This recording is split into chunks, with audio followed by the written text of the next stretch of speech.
Welcome to this episode of NLN Nursing Edge Unscripted, the scholarship track. I'm your host, Dr. Sue Fernaris, Director for the Division of Innovation and Education Excellence at the National League for Nursing. Nursing Edge Unscripted and our track entitled Scholarship celebrates the published work of select nurse educators from the NLN's official journal, Nursing Education Perspectives. We also include educators from our NLN Nursing Edge blog, as well as some of the individual work that comes out of the division. The conversations embrace the author's unique perspectives on teaching and learning innovations and the implications for nursing program development and enhancement. This episode is entitled Educating Nursing Students About Delivering Culturally Sensitive Care to Lesbian, Gay, Bisexual, Transgender, Questioning Queer, Intersex plus patients, or the LGBTQ plus patients, the impact of an advocacy program on knowledge and attitudes. This particular manuscript was published in NEP in the July-August 2021 issue. And it features two of the authors who we'll be visiting with today, Dr. Todd Tartavoulle, who is Associate Professor of Clinical Nursing at Louisiana State University School of Nursing in New Orleans, Louisiana, and Dr. Jessica Landry, Assistant Professor of Clinical Nursing at the University of Louisiana Lafayette. Welcome to both of you, and thanks so much for being here today. Thank you. Thank you. So to begin with, I want to emphasize and bring in this notion of diversity, inclusivity, and equity. This particular topic falls right in line with that conversation that's happening across our country and really importantly in our higher education environments. And it's really timely and important. And addressing it head on and really working to better prepare our future professional nurses is really an imperative as we think about our roles as educators in schools of nursing. In the manuscript, you both discuss Out Alliance, which is a program, and then a program entitled the Advocacy Program, which is an important collaboration within the Louisiana State University School of Nursing that takes on kind of this leadership role on providing education on the LGBTQ plus population. So I'm wondering, it might be really helpful to sort of begin to talk a bit about this, how this program evolved, and perhaps how that laid some subsequent collaborative work between the both of you. If you could share that journey, that would be a nice place for us to begin. And I'll let Jessica begin because the program began because of Jessica, an experience she had with a patient. So I'll let Dr. Landry share her story and how it became. So I'm also a nurse practitioner, and I've been a nurse practitioner for a really long time, almost 17 years now. And I've been teaching along with that. But I was teaching at the same time at LSU, and I was working in a suburban ER, a pretty busy area. And my nurse came and got me and said, I need you to go see this patient. He was a 12-year-old little boy, and he had tried to commit suicide. He had taken a belt and put it around his neck to try to asphyxiate himself. And I really have a lot of experience in the ER. I really didn't feel uncomfortable seeing this kid. And if you're not familiar with ER nursing, as soon as somebody tries to attempt suicide, it's automatic. They get what's called, especially in our state, what's called a PEC, or Physician's Emergency Certificate, where they go straight for an emergency psychiatric eval. So that process was already in place even before I went into the room. But I had no like fear of seeing him or discomfort. I felt confident in doing that. So I went into the room and I talked to him. I examined his neck, and everything else about this child was normal. He had, 2 parents. He was making A's at school. He denied any bullying. He had no history of mental illness nor family history of mental illness. He had or seen for anything like that. We talked at length about his relationship with his parents and his siblings, and there was no red flags whatsoever. And I went back to the desk to type in diagnosed suicide attempt or major depression, and something just really didn't sit right with me. The pieces of it just wasn't right for me. So I went back into the room and I asked everybody to leave, the parents, the social worker, everybody. And I sat down on his bed and I grabbed his little hand and I said, I don't understand. Like, why would you want to hurt yourself? I said, please help me to understand this about you. And he looked at me squarely and he said, because I'm a girl and nobody understands that. And I think like in that moment, I didn't know what to say. I was trying to communicate that the PEC that we were about to have him committed was not related to his gender identity. It was related to the self-harm attempt, but I didn't communicate that right. I fumbled those words, and this child chose to come out to me in that moment, and I stumbled, I fumbled, I didn't know what to say, and I really lost that moment of rapport that I could have developed in that relationship. And she stopped talking to me at that point and put head down, and I really lost that opportunity. And it never left me. I left the room feeling very uncomfortable, thinking not only me with all my experience and my teaching, I'm not knowing what to say. I'm not teaching my students what to say, and this is a problem, and how to interact respectfully and make environments that are inclusive and feel comfortable with ourselves knowing what to say and respond. And so I went back to school. I was at LSU at the time, and I went to the dean's office and I said, look, I said, we really need some education. And we'd already known about the Out Alliance, which sadly, since COVID, no longer exists. They're not there anymore. So that's why Todd and I feel like advocacy is so important, because it sort of is the last remaining, I don't know, literature, if you will, or program, if you will, that really speaks to teaching healthcare providers, especially, how to interact. But I went to the dean and I said, look, we need some education. He says, well, if you get some faculty members that are interested, we'll get y'all trained. And so, of course, Dr. Tartavoulle and I accepted that. It's called the Safe Zone training. It was with Out Alliance.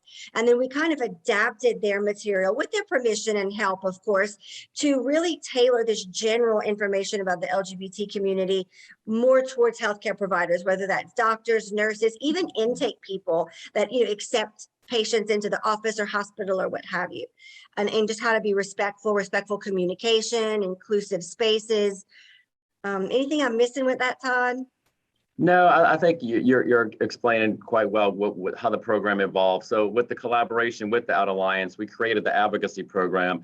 And the thing I think which is really important is that the Out Alliance with Safe Zone, it's voluntary. Like, you cannot make people take that training, because if I'm taking it, I have a sticker that says I'm a safe space outside my door so students can come speak to me. Whereas the Advocacy Program, we get around it because we can make it mandatory, which is what's happened. So we go into our classrooms and the students listen to this. We've gone to hospitals in the Louisiana, in the state of Louisiana, and we've done the training at several hospitals where the chief nurse officers made all the employees, made dietary, made the policemen attend this training, so that way they were well versed in LGBTQ plus terminology and how to communicate with different patients. So so that's why the advocacy program is so important, because now people are saying, okay, come do this for us. All of our students need to hear this. All of our staff need to hear this. So that's how it kind of evolved. So it sounds to me almost like the Out Alliance, unfortunately, is no longer there, but the advocacy program is continuing and far-reaching in terms of your getting that information out there. Is that correct? Wow.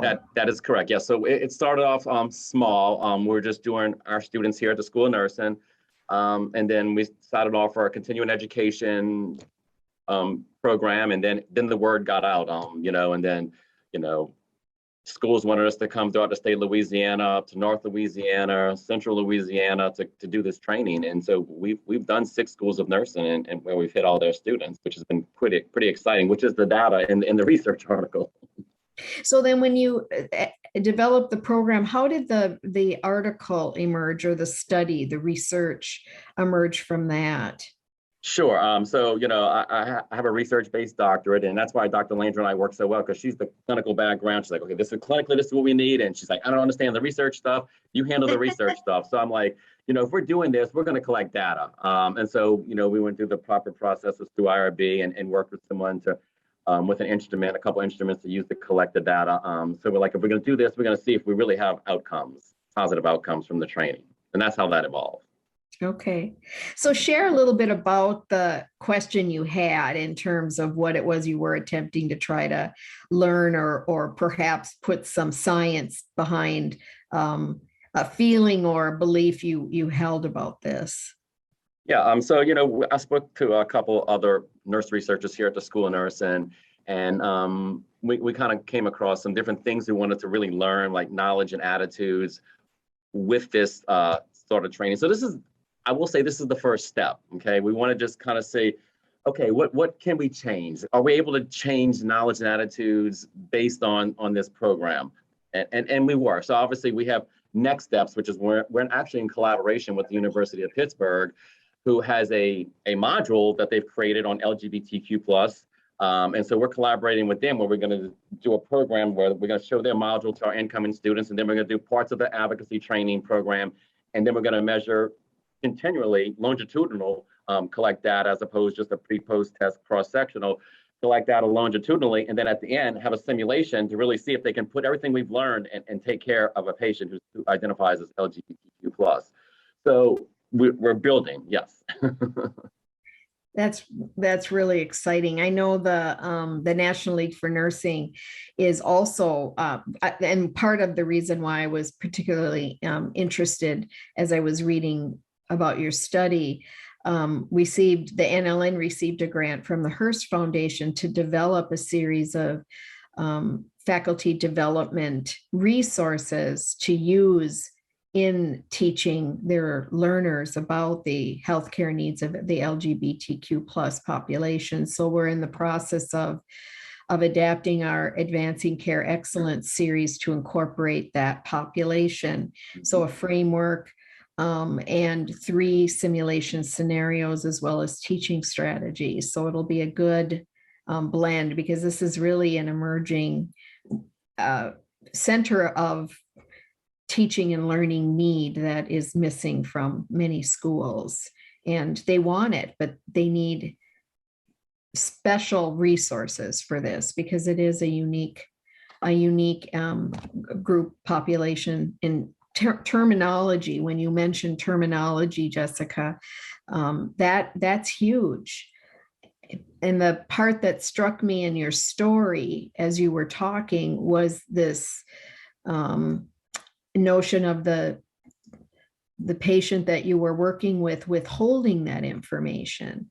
And that was something that came out in your article from both of you, that the patient experience really continues to change. And as we think about inclusivity, and that's emphasized. And now, of course, the implicit bias that is becoming much more prevalent in our healthcare systems. You can understand how patients withhold information, and how this young person withheld it even from his family. And so as a nurse, that's really a concern. So I'm wondering if you could share your thinking on this.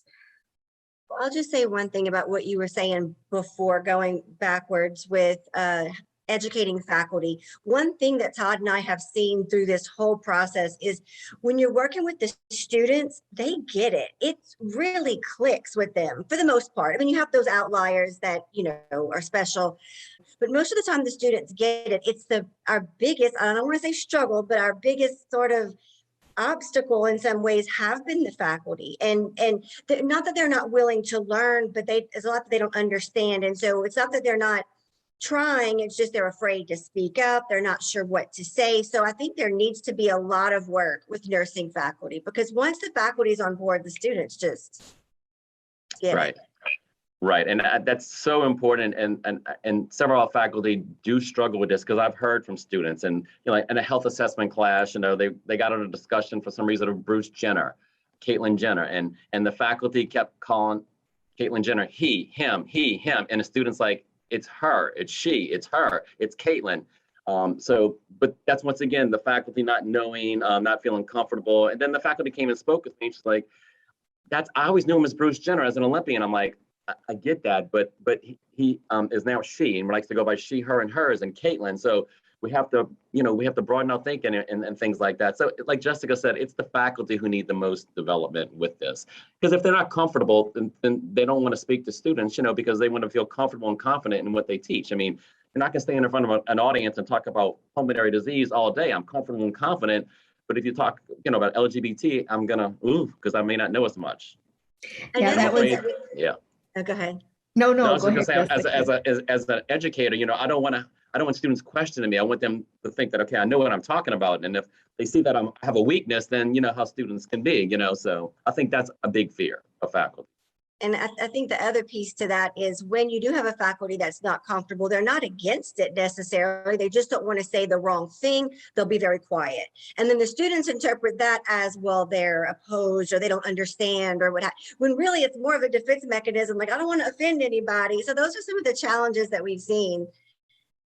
Yeah, well, and credibility with your learner is so important. And so the importance of that population it is mirrored in terms of how well the faculty is handling the content. It's the same with any other content, but probably very noticeable in this particular situation because of the diversity pieces that it reaches out to. And the terminology was one area as we worked to develop resources that was so important, and the proper use of pronouns and how those patients, those individuals are recognized. Has huge implications. Yes, it does. And when we talk to the students, you're like, okay, how can you make a difference? Because we talk to them about taking a sexual health history also. Dr. Landry does this, and like trying to normalize things. Like when I have the conversation with an incoming patient, do you have sex with men, women, or both? Normalize the conversation. What is your pronouns? We ask everyone that. If the patient tells you they're polyamorous, you as a healthcare provider, what are you doing about that? What are you going to teach them? What questions do you want to know? So it's more about practice. We're trying to get them into also with terminology and things like that, implementing in their practice. Really? Yeah. So I want to circle back to the question that I had led to about this notion of patients withholding information. And Jessica, your particular experience with the child who actually withheld the information from his parents. Talk to us about how that has that experience and the implications of that impacts how you advocate and train or educate our learners about this. Well, we start off first by discussing the disparities, because I think that a lot of people don't understand the health disparities in the group. So that's kind of where we get their attention is, look how many attempt suicide, look how many suffer from depression, substance abuse, homelessness. So we kind of get their attention that way. And then I always share my story, right? Just so that they understand the importance of why does this matter to me as a nurse? Because I think that's a lot of times in teaching this kind of content, people think, oh, well, I treat everybody the same. I don't need to know this. It's okay. And one of the things we try to get across is, what does that really mean, you treat everybody the same? Because that's sort of been a theme that we hear a lot as in going through this process. And usually the responses we'll get is, well, I treat everybody with respect, or I treat everybody, like a patient, any patient I would treat. And really, we know that that's not true, because if you don't know anything about somebody's culture, anything about their values, their lifestyle, you might think you're being respectful, but you're really not. And it's playing out in the stats. It's playing out in the disparities that this community is not seeking care at the same rate as heterosexuals. And we need to ask ourselves as nurses, why is that? And I think that sometimes they do withhold information, and all the research shows they feel invisible. They feel like they're going to be judged in some kind of way and can't don't feel comfortable, feel like that their lifestyle is going to be judged, or their sexual behaviors are going to be judged. And that kind of ties into what Dr. Tartavoulle was talking about, normalizing taking that sexual history, right? You have sex with men, women, or both. Like, we ask this to everyone. We're not singling you out because we think you're in this group. This is just something that we as a nurse want to be able to know, so that we can, you know, anticipate guiding you towards a better health. And I think that work starts with faculty, because if we could all get on board, we can make a huge change in the next 10 years or so. If we could get all these nursing students to sort of, you know, normalize this conversation, I think overall patients would have a better sense of wanting to talk to us and saying, seeking out, oh, that's a nurse, I can tell her or him, you know, I can tell this person, they won't judge me. And I think that would just be a great vision for the future for nursing. Yeah, excellent. Yeah, that puts a lot of it into context in terms of also of our role as educators and the role modeling we need to do, because essentially that's what we're doing as part of our education, is the role modeling with our learners. So if I were to put this in the context of one of our podcast listeners, so for instance, me, talk to me about how this research, if I'm thinking about myself as a nurse educator or nurse educator researcher, could use this information and the findings from the study to influence the work that I'm doing. In other words, what do we do with this information? So how do you, I know you're making great inroads and great work in Louisiana with the advocacy program. What steps might I take to use this information to bring about change in my school of nursing or my work setting?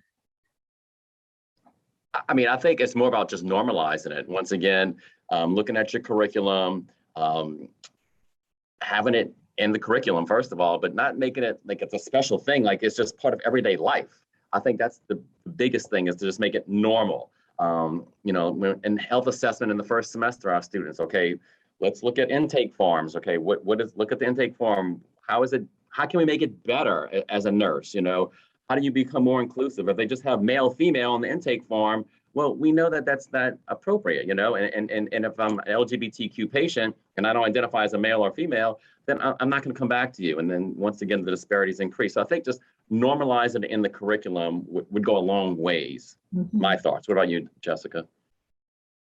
Yes, I agree. And I think introducing it early, like maybe early in a health assessment undergrad, and then sort of building on that throughout the curriculum. So it's not just they're getting it one time, they're getting it in pieces throughout. And don't leave out the graduates too. I mean, graduate students need it as well. And so starting an advocacy program within, do you envelop that into the nursing coursework in your different colleges right now? How does that intersect? So here at LSU, we do the program with all of our students who are about to graduate right now. But we're in the process of a curriculum revision, and we're looking at everything and how we can thread this from the beginning to the end. So that's what we're doing. We're doing our homework, you know, because women's health, you know, this is a prime example. I mean, this should be included in a women's health course, a pediatric course. I mean, because these are our kids, you know, when they're struggling with depression and anxiety and suicide, like Dr. Landry's little patient. I mean, they need to understand this in pediatrics, and they're doing an assessment. This needs to be on your radar when a child comes in who tries to commit suicide. So that's just how we have it here at LSU. But we're looking at the curriculum, and we're going to include it more threaded throughout. Yeah, at UL in undergrad, there's a simulation with a transgender patient. That's how they introduce undergrad. And then graduate, it's included. A lot online here with the graduate school. So we do it in their course, their PEDS course, like Todd was just talking about, when they learn PEDS and GYN health. Yeah, really. And as you think about this unique population, this really opens the door to embracing diversity, equity, and inclusivity in many other ways. As we think about nurses being advocates, and use of the language and use of terminology extends beyond this population to others, as you think about it as being a really prime example. So a lot of that get me. Go ahead. And I'll piggyback because of this, actually here at LSU, we've actually created a position for an associate dean of DEI for the School of Nursing. Now we have one for the whole health science center, which includes medicine, dentistry, public health, but we have a position created just for the School of Nursing looking at these issues, but it goes beyond just LGBTQ, like you said, plus students. It goes across the whole spectrum. So we're excited that we're leading the way here at the Health Science Center. Of course, nursing always leads the way. We're the first ones to do everything. I mean, Jessica can tell you we were the first, well, still the only school who had the gender neutral bathroom here at the School of Nursing, in the Health Science Center. We have two of them. I think in the state. I think it was in the state. Yeah, in the state, yes. Yeah. But we as nurses led that charge here at the Health Science Center. Well, nurses always figure it out, don't you? Yeah.